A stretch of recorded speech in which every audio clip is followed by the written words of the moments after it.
And he went into the temple, because this is the matter. And he began to cast out them that sold therein, and them that bought, saying unto them, it is written, my house is the house of prayer, but ye have made it a what? That's the problem. When he saw how confused the city was, when he saw the oppression that had come upon them, what he had to do immediately, because he saw that the enemy was bringing oppression over the people, he knew where the root of the problem was. He knew that it would have been from the temple. It is what they have fed in the temple that is manifesting in the city. He saw that oppression, but when he looked in the spirit, it was the hour of their visitation. When he looked in the spirit, these people were supposed to be in their prosperity. They were supposed to be in their rest. But then he saw the enemy invading the places. He saw the enemy doing all kinds of things. So he didn't go to the palace. He didn't go to where policies are made in the assembly. He went to the temple, because he knew that if something is wrong in the city, it is from the temple. And he was not disappointed. When he went there, he found them buying and selling. Then he knew that the reason why the people did not know that it was the time for their visitation was that they had left the place of prayer. Was that they have left the place of crying out, Abba Father. And what they have learned now is buying and selling. When we come to church and we become more greedy than we came, we left more greedy than we came, we are buying and selling. The house of God that is supposed to prepare the people of God for divine visitations now became a house where they bought and they sold. You know, the reason why I came tonight, I really would not have wanted to teach this. See, it took me time, because I kept going back and forth. It took me days to even prepare this message. I don't take as long as I did. I don't know why. And it's so difficult for me to even deliver it, because I'm trying to connect the things. But you know what he told me? The reason why I'm saying this is because of what he told me. He said, I'm coming back to my temple. And what I'm coming to do, I'm coming to cast them out. He said, the house I made was a house of prayer. But when men came, they thought that prayer was not a good enough strategy. They thought that if we keep praying like this, the house of God will not be full. So let us find a way of making people come into the house. So let's teach them on how to make money, because that's what the world is looking for now. So if they know that when they come here, they will get value. And the question is, what is value? What's the definition for value? The elements of the world. Creature is crying out, and what they are looking for are the manifestations of the sons of God. But guess what? Now the sons of God are buying and selling. So even much more, the world will keep being in bondage until the sons of God find their place. Should I tell you something? Prayer is not an alternative. Prayer is not an option. Prayer is not one of the ways. And by the way, our agenda is not to fill up the church. Our agenda is to liberate the world. Now somebody will hear that and say, no, it's all these people that don't want, I believe in filling up the place until everywhere is filled, until outside and all of that. But I'm telling you that our agenda is to do what? Is to liberate the world. You will not know that if we don't go back to the place where God made the house to stand. And you know that place is the house of prayer. We have traded prayer for buying and selling. Buying and selling. Because that's what we call value. What are the kinds of things we can teach that will bring people to church? I was reading a book one time, and the man was saying, if you want people to come to church, you have to make them happy. Something in me, make them happy. I don't want the church to be filled.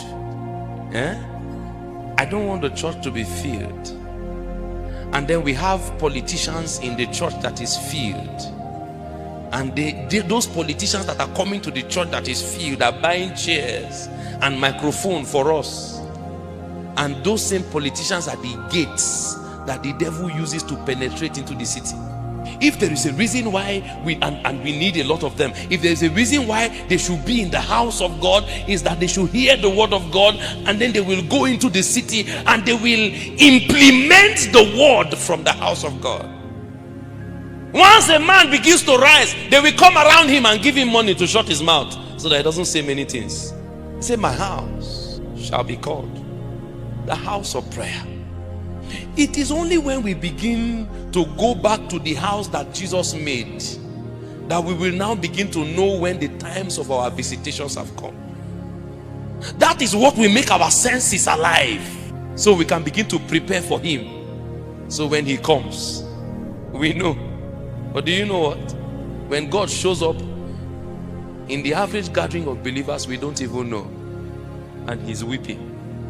Oh, there are many, but they don't even know me. My house is the house of prayer, but you have made it. I don't know. If I was going to ask that question, I would ask you, what have you made the house of God? Because if you made it anything other than what God made it, then you are raising a people who will be insensitive to the visitations of the Lord. So he will show up and men will not even know. And even though it is the time for their restoration, even though it is the time for their peace, even though it is the time for their rest, the enemy will be having a field day in the city, because the men who are supposed to be praying have gone dumb. Oh, it has not dawned on you that the stones are already crying. The stones are crying. It's only the deaf that can't hear it. The stones are crying. Everything is falling apart. The stones are crying.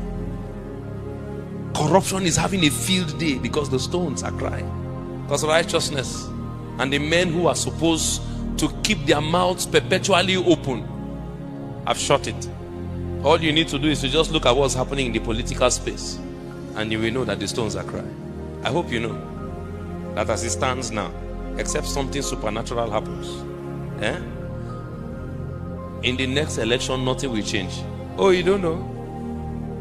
Whatever happened in the last election, you have over 500% now more ease to enforce whatever happened in that time. They don't even need to do that much again.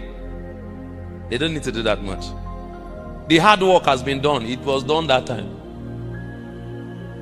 You are not seeing how, I'm not a politician, but you are not seeing how everybody is running to that place.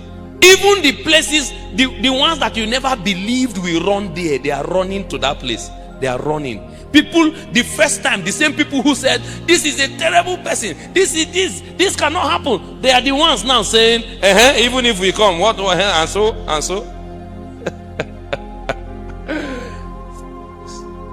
And there's no amount of placard that will change it. Do you know the only thing that can help us?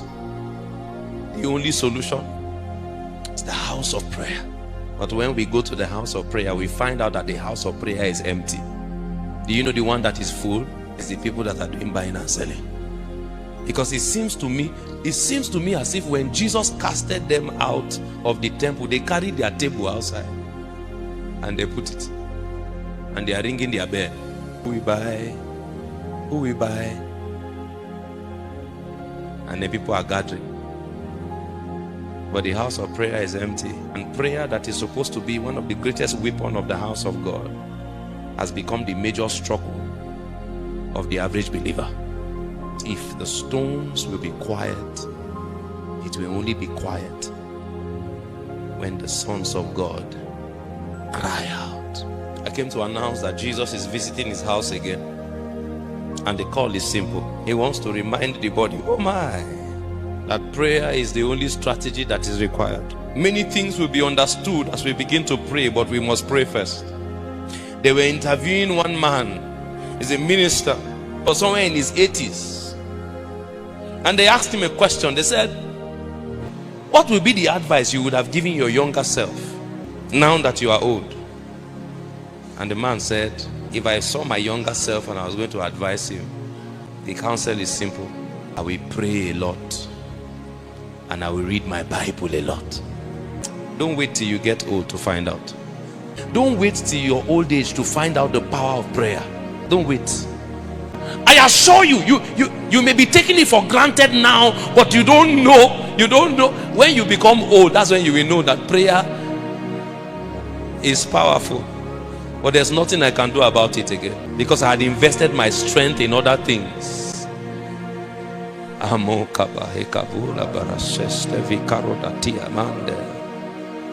Abruse feledi. Mambrosefe.